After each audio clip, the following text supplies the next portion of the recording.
안녕하세요. 오늘은 빈혈에 대해서 설명드리고자 합니다.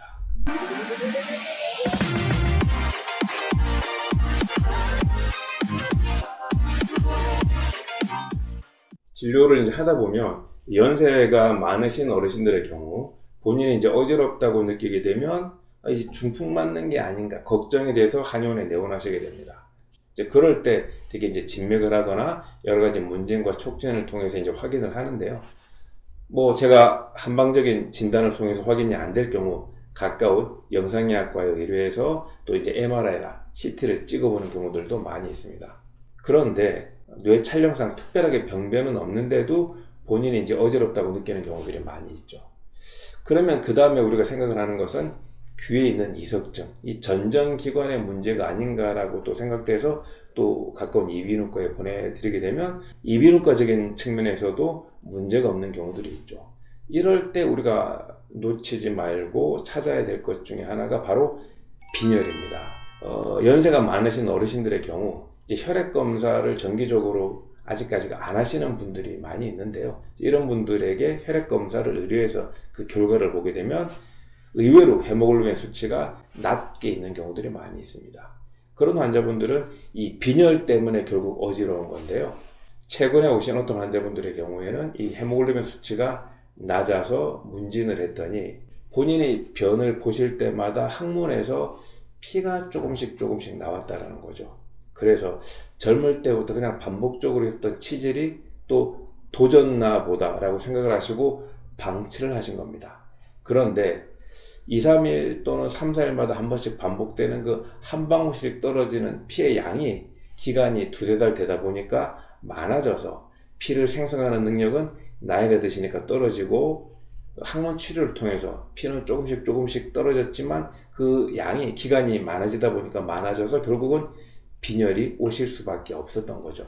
또 다른 사례는 신장 결석 때문에 체외 세속술을 하시죠. 그 체외 세속술 이후에 본인이 소변을 보실 때 한 번씩 혈변을 보셨는데 결국은 그 소량 가끔씩 보던 그 혈변으로 인해서 빈혈이 오신 경우들도 있었습니다. 최근에 오신 이제 70세 어머님의 경우에는 몸에 힘이 하나도 없고 어지럽고 또 입맛도 하나도 없다. 이 세 가지 증상으로 내원을 하셨는데요. 이런 증상이 있을 때 또 중풍이 아닐까 걱정돼서 내원을 하신 거죠.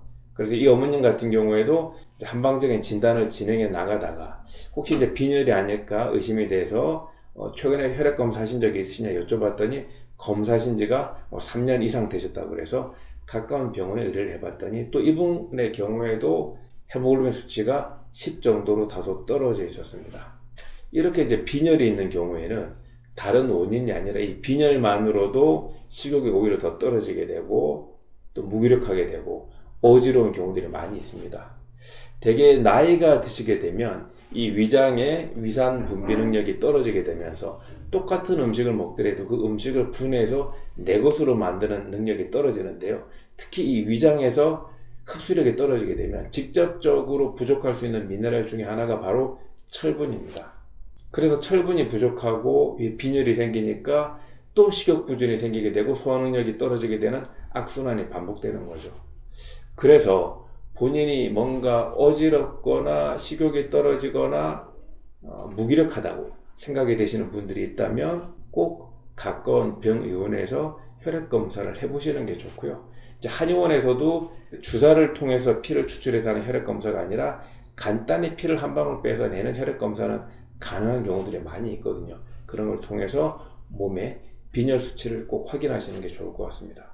만약에 빈혈이 확인된다면 이때 꼭 들어가야 되는 한약은 보통 사물탕이라는 한약이 들어가게 됩니다. 이런 약들에다가 부족하다면 녹용을 적절하게 넣어서 처방을 받으신 다음에 꾸준하게 복용하신다 그러면 소화장에 대한 불편함 없이 또 빈혈 수치를 높이고 기력을 높이고 식욕을 좋아지게 하고 어지러움을 없애는데 충분히 도움을 받으실 수 있습니다. 이상 유익하셨다면 구독과 좋아요 부탁드리겠습니다. 감사합니다.